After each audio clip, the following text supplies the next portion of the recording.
हरियाणा और जम्मू कश्मीर के चुनावों को लेकर के हमारे साथ बातचीत करने के लिए मौजूद हैं प्रियंका चतुर्वेदी।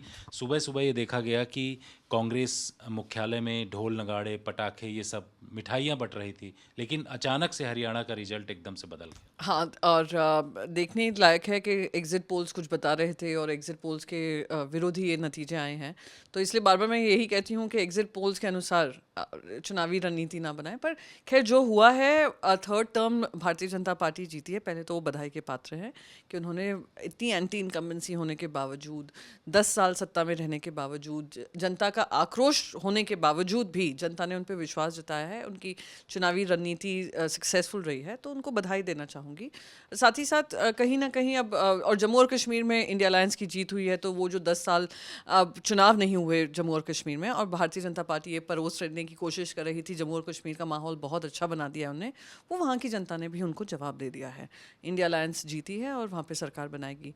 बस यही है कि चुनावी हार जीत लगी रहती है, पर अपना आकलन करेंगे, एनालिसिस होगा कि किस कारणवश ये लोग सरकार नहीं बदल पाए, उनको हरा नहीं पाए हैं। हरियाणा में क्या कांग्रेस पार्टी को आपको लगता है, आप लोग तो साथ में गठबंधन में हैं, उनको इंट्रोस्पेक्ट करने की ज़रूरत है, आप लोग किस तरीके से? मैं मानती हूँ जीते वालों को भी इंट्रोस्पेक्शन होनी चाहिए कि क्या सही काम हुए, क्या गलतियाँ हुई। सेम जो हारे हैं वो भी इंट्रोस्पेक्ट करेंगे। ऑब्वियसली इंट्रोस्पेक्शन करने की ज़रूरत है कि एक जब माहौल बना हुआ था, एक एंटी इनकम्बेंसी दिख रही थी, उनको अपना चीफ मिनिस्टर बदलना पड़ा था कुछ महीनों पहले, तो ये सब जब सामने दिख रहा था, फिर ऐसा क्यों है कि आप विश्वास को वोट में नहीं बदल पाए। So those are things which I am sure Congress party देखेगी। कैंडिडेट सिलेक्शन में हुआ, या आपसी गुटबाजी में हुआ, या जनता के बीच में जो आपने मुद्दे रखे थे उसको लेकर हुआ, क्या जो भी रहा होगा वो तो आंकलन करना ही पड़ेगा, असेसमेंट होना पड़ेगा। कांग्रेस पार्टी ने मुद्दा उठाया किसान, जवान, पहलवान, लेकिन ये मुद्दा काम नहीं आया। आपने देखा कि जिस तरीके से उन्हीं इलाकों में जहां पर इन मुद्दों को बहुत ज़्यादा से उठाया गया, बीजेपी की भारी जीत हुई। तो वही अगेन कि क्या वो मुद्दे सही थे, क्या वो मुद्दे जनता को में वो विश्वास जता रहे थे, जनता उन पे विश्वास कर पा रही थी, वो वोट में तब्दील कर पा रहे थे। ये सारा तो तब पता चलेगा जब बैठकर अब आकलन होगा, जो लीडरशिप जो हरियाणा का पूरा इलेक्शन देख रही थी उनसे बातचीत होगी। पर ये ज़रूर है कि कांग्रेस पार्टी मध्य प्रदेश में भी हमने देखा, इतनी एंटी इनकम्बेंसी के बावजूद भी वो जीत नहीं पाए, जीत में तब्दील नहीं कर पाए। तो जहाँ जहाँ डायरेक्ट फाइट हैं विद बीजेपी, तो कहाँ ऐसी कमी आ रही है या पड़ाव आ रहे हैं जिसकी वजह से आप उसको पार नहीं कर पा रहे हैं। महाराष्ट्र में भी आने वाले समय में चुनाव है, आप लोग गठबंधन में हैं, वहाँ क्या स्थिति देख रही हैं कांग्रेस पार्टी अपने गठबंधन को लेकर? देखिए, वहाँ का गठबंधन बहुत मजबूत है। गठबंधन कमिटेड है महाराष्ट्र की लड़ाई लड़ने को, और ख़ास करके महाराष्ट्र और हरियाणा में बहुत अंतर है। और महाराष्ट्र के मुद्दे हाँ जुड़े हुए हैं कि महंगाई है, जॉबलेसनेस है, बहुत सारे मुद्दे हैं।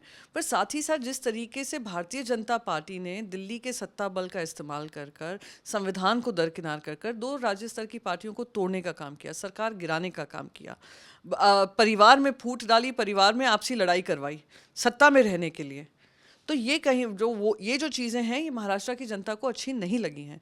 इस महाराष्ट्र की संस्कृति के खिलाफ है। कभी महाराष्ट्र दिल्ली से नहीं चलता था, पूरा महाराष्ट्र दिल्ली से चल रहा है। इंडस्ट्रीज बाहर कर दी हैं, बेरोजगारी बढ़ रही है युवाओं में। आप देख रही हैं महिलाओं पे ऊपर कितने अत्याचार हो रहे हैं, कोई उनकी सुनवाई नहीं हो रही है। तो बहुत सारे, पूरा कॉन्ट्रैक्टर बिजनेस बन गया है, मुंबई सिटी अडानी सिटी बन गया है, करप्शन चरम सीमा पर है।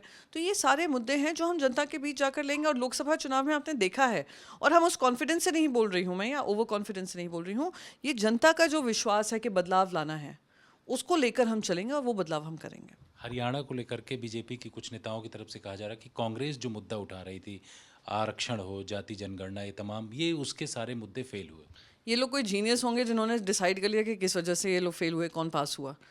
फेल पास जो है वो जनता डिसाइड करती है, और कौन से मुद्दे उनको समझ में आए और कौन से मुद्दों के खिलाफ उन्होंने वोट किया है, वो आने वाला समय पता चलेगा जब आकलन होगा। तो जो भी है, उनको जो लग रहा है जिस किस वजह से उनकी जीत हुई है, कांग्रेस देखेगी किस वजह से उनकी हार हुई है, वो तो अब आने वाले समय में निश्चित होगा ना कि क्या ऐसी चीज़ें थी जो वोटर को सुहाई हैं और उन्होंने थर्ड टर्म दिया है। पर मैं ये कहूँगी, जनता जनार्दन फिर से विजयी हुई है, और जनता ने दिखा दिया है कि कुछ भी नैरेटिव हो कहीं भी, वो वोट उस हिसाब से करेगी जो उनको लगता है कि सही है और गलत है। शुक्रिया आज तक से बातचीत करने के लिए। कैमरामैन अशोक भनोट के साथ जितेंद्र सिंह, आज तक।